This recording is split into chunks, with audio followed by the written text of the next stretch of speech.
Life 3.0 Being Human in the Age of Artificial Intelligence by Max Tegmark. Read for you by Rob Shapiro. Do you think that superhuman AI might get created this century?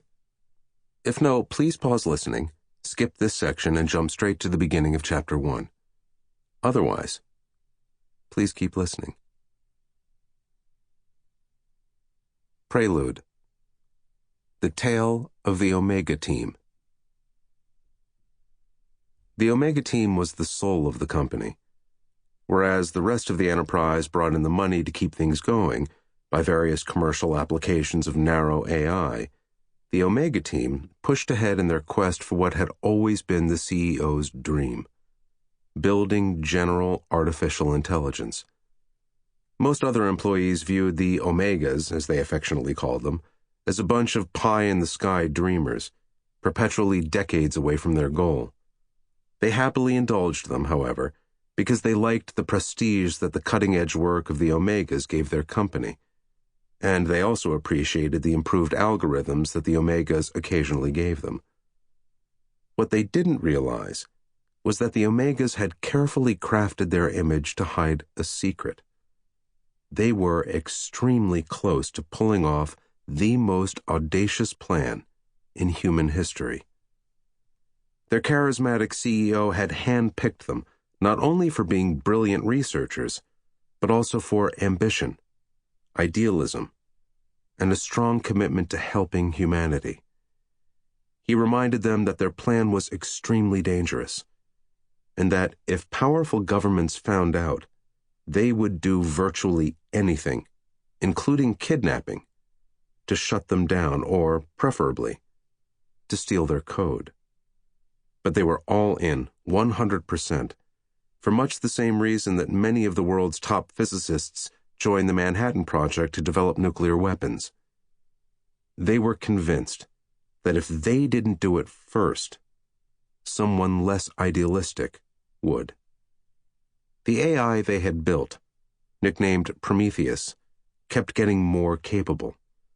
Although its cognitive abilities still lagged far behind those of humans in many areas, for example, social skills, the Omegas had pushed hard to make it extraordinary at one particular task: programming AI systems. They'd deliberately chosen this strategy because they had bought the intelligence explosion argument made by the British mathematician Irving Good back in 1965. Let an ultra-intelligent machine be defined as a machine that can far surpass all the intellectual activities of any man, however clever. Since the design of machines is one of these intellectual activities, an ultra-intelligent machine could design even better machines. There would then unquestionably be an intelligence explosion, and the intelligence of man would be left far behind. Thus, the first ultra-intelligent machine is the last invention that man need ever make, provided that the machine is docile enough to tell us how to keep it under control. They figured that if they could get this recursive self-improvement going, the machine would soon get smart enough that it could also teach itself all other human skills that would be useful.